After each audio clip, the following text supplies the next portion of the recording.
I think the whole world needs to go to therapy. So I'm so excited to talk to you today. And you were talking about something that is so important, and that is mental health and self-care related to life in quarantine. I think, so many people's mental health has been affected by this. So tell me how you're helping people kind of combat that. Well, for me, my mental health has definitely become a priority. It was the last couple years, but last year really cemented it. It was a tough year for everybody. And I really started thinking about myself and just like, okay, why do I tick this way? And why do I feel like this? Being stuck at home and you start doing the same things and you kind of start to notice like, wait a minute, why do I do that? And Gentle Mind came across and I just thought, this is so amazing because it basically gives you like a peek under the hood at what makes you tick.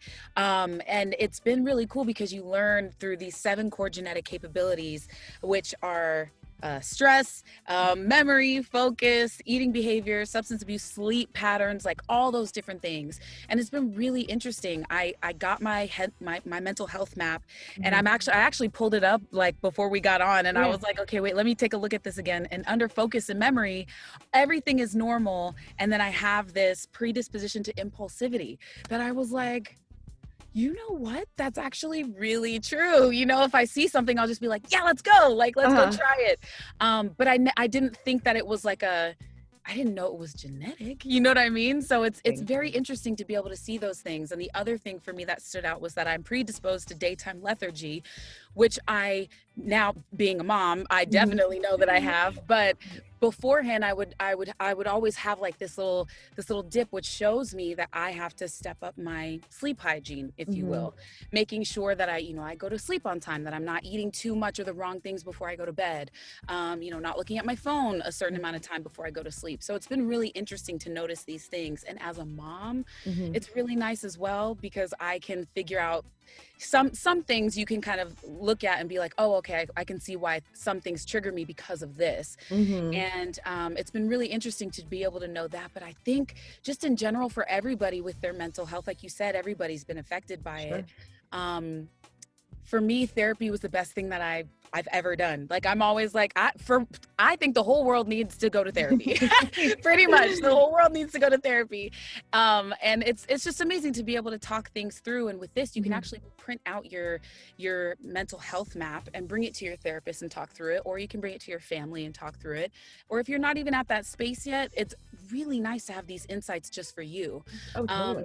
So for me, it's been really cool. And also I can't wait to see when DJ does his to, get a little peek at what's going on, and I can be there for him off of what his mental health map says. I can be there for him, respond in a way that he needs as opposed to what I think it needs to be. You know what I mean? So all the way around, I think it's really, really an amazing thing. No, totally. Especially as a mom too, because like you said, because you'll know how to handle these situations. You'll know why he's having a certain temper tantrum or stuff like that. So it gives you a better kind of roadmap to that. I think that's awesome. Yeah, I'm super excited about it. I'm very, very excited. But if people want to learn more, they can go to mentalhealthmap.com. Just want to make sure I love that everybody has that. Now, did you find therapy like during this past year, or has this been something that you've been doing for quite some time? Or did you feel like during this time, all right, I need to sit down and maybe talk my issues out with somebody other than my immediate family? Yeah. Well, I actually was about 5 years ago, almost 6 years ago, February. 6 years ago, February, I just was like, I have to do something different. Like even talking to my friends and my family, it was like, I need somebody else who isn't so close, isn't so close to the situation. And it's just really nice to be able to share things with people who, look, they can't say anything to anyone. And that is a very comforting thing for me.